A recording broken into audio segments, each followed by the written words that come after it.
Sky Hunter said, poking the captive in the ear. I am her brother, Darius said. Darius, look at me. Flamekeeper stared at the younger man. Slowly, Darius met his eyes. Who am I? My uncle. He furrowed his brow. My mother is your sister. I knew your father, yes. Yes. He was also a Templar, yes. Darius blinked. Yes. He blinked again. He died. A blood mage, and I brought you and your mother to Lake Callanhood, yes. Yes. You took care of us. And your mother never remarried, yes. Yes. She loved him too much too. So how can this elf be your sister? She's my sister. The young man was shaking. She's my sister. He believes this because of blood magic. Sky Hunter asked. Yes. Flamekeeper shook his head. Though I wonder as to why she'd put this into his head. He looked at the young man again. Darius, who am I? My uncle. Emery. What is she trying to do? She needs the abominations. And she needs control. She's had success with the control. Success. You. Yes. Darius actually smiled proudly. She needs stable abominations under her control, so she can use them to unlock it. Use them. The ritual. Their blood. What is she trying to unlock? Darius shook his head. I don't know. Sky Hunter frowned, then glanced at Flamekeeper. Is he an abomination? If he were, we'd be in serious trouble, Flamekeeper said. No. I do not believe he is. The demon would have defended itself. She held out her hand, and her mate handed her the sword. Messenger, keep a grip on him. We are getting out of here. Flamekeeper stood at the door to the cell, and nodded to her. Emery's face was grim. Keenan couldn't blame the man. They recovered most of their belongings, and Sky Hunter helped him replace the leg. Through the corridor they heard the sound of rhythmic chanting. He turned to their prisoner. What is going on? She has begun the ritual.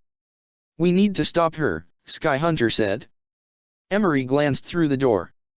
He sighed. They seem to have realized our escape. There are many more of the corpses. He strapped his shield to his arm. You will have to hurry. Emery. Keenan asked. We are pressed for time, Emery replied. This is a natural choke point. I can hold them here, keep them from coming up behind you. Keenan started to protest when he heard the messenger let out a grunting sound. He turned to see Darius's back as the young man fled down one of the corridors. The messenger started to give chase, and Keenan called him back. No. We've got a more important problem. He glanced at Emery. Good luck. It has been an honor, the man replied. 2 corridors. Her mate glanced from one to the other. The messenger growled. I will go this way. You will be going the other. We will kill the mage. We will be avenging my friend. Yes, Sky Hunter said. We will. They'd made it to the end of the corridor when suddenly a glyph glowed around them, and the world seemed to shift. Keenan saw nearly 24 cultists. On the dais stood the mage, and behind her, the massive form of a pride demon. The mage laughed. Do you really think you can fight me? She held an orb out in front of her. It seemed to glow with an eerie green light. I've already won. What do I need to fear from wardens? He started to take a step forward, then blinked and looked down. 2 legs. He had 2 legs. Which meant, this wasn't real. He looked back at her, then laughed. Nothing. She raised an eyebrow. Oh. It's not the warden you need to fear, which? He grinned broadly. It's the wolf. He hit the ground as nearly 8 feet of solid wolf went for the demon's throat. More of the corpses approached. Their numbers seemed endless, and slowly they forced him away from the first choke point. He sighed as he saw Darius walking towards him. Blessed are they who stand before the corrupt and the wicked and do not falter. Emery set his blade and shield. Darius stepped towards him, his own and sword and shield set. He met Emery's eyes. And then he spoke, his voice slowly growing in strength. Blessed are the peacekeepers, the champions of the just. He turned, stepping backwards to stand at Emery's side. Their voices rose together as the creatures came. Blessed are the righteous, the lights in the shadow. In their blood, the Maker's will is written. Sky Hunter stood, then offered her mate a hand back to his feet. Only a few of the cultists stirred. The mage, however, had fled as soon as she'd attacked. Her mate shook his head. Taking a werewolf into the fade.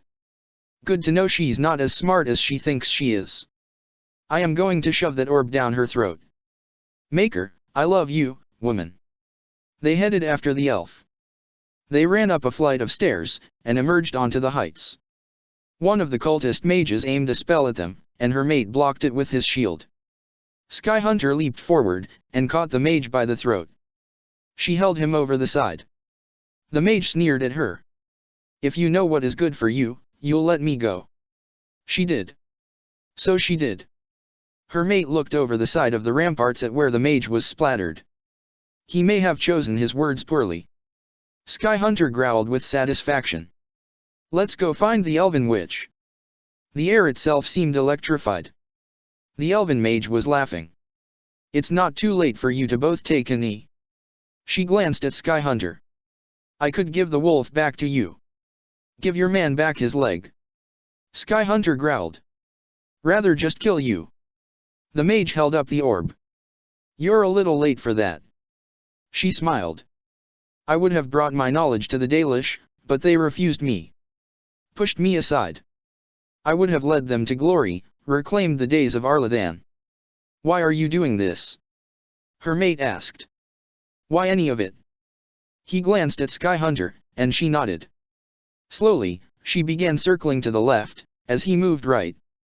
If they could keep her talking, keep her off balance, maybe they had a chance. Why Darius? My new brother. She giggled. Why not? I had a brother, once, before the Wardens took him from me.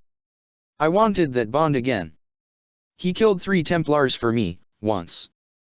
A mere child. All because they threatened his sister. Her eyes were starting to take on a green glow. Fitting, I suppose, that the final sacrifices will be Wardens. She held up the orb, and started to point her staff at her mate. Sky Hunter called out. Who are you? The mage turned towards her. I am Varla. And soon, I will be the new Witch of the Wilds. She held up the orb, and started to point the staff at Sky Hunter. What is it you want? Her mate asked. The mage turned back towards him. I want, enough. Your petty distractions will not stop me. She held up the orb again. And the messenger's arrow shot it out of her hand. Keenan shielded his eyes as the mage started to scream. Her entire body seemed to shudder. Green light seemed to expand out from her as she wailed in agony. Something was happening. Something was coming through. He reached a hand into his belt pouch, and pulled out one of Dworkin's creations. The fuse was damaged. Barely any of it remained. He looked across at where Sky Hunter stood. His beautiful wolf woman. He saw her start to shake her head, saw the look of fear on her face. Then he struck the match. In death, sacrifice. She was sitting when the messenger reached her, staring at the remains of the stone tower that had buried whatever it had been the mage was trying to summon. Buried the mage. Buried her mate. The rest of the ruins were still collapsing. Flamekeeper had not emerged from the tunnels. She did not think that he would. The messenger grabbed her arm. We must be going. For a moment, she considered pulling free. Staying. And then she was ashamed of herself. She was a warden. She rose, and grabbed the orb from where it had rolled. And she and the messenger walked away as the ancient ruins collapsed behind them. The war had ended. The Orlshians had been driven out of Ferelden, and a king of the old blood sat on the throne. Soldiers became farmers and craftsmen.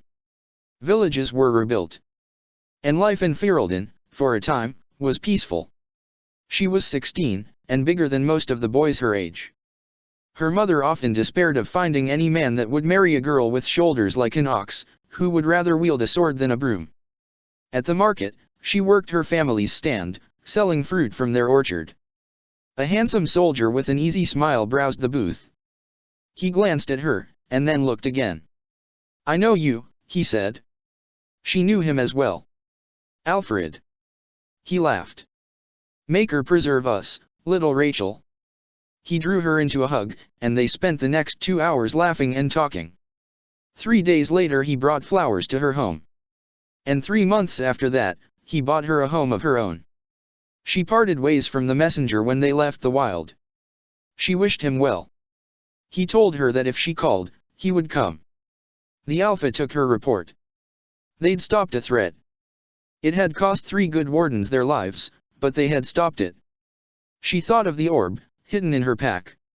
It was dangerous. Very dangerous. Her mate had given his life to prevent it from being used.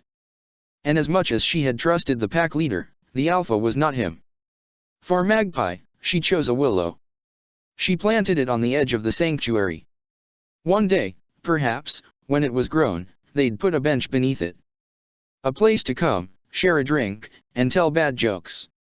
She honored Flamekeeper's wishes. For him, Oak.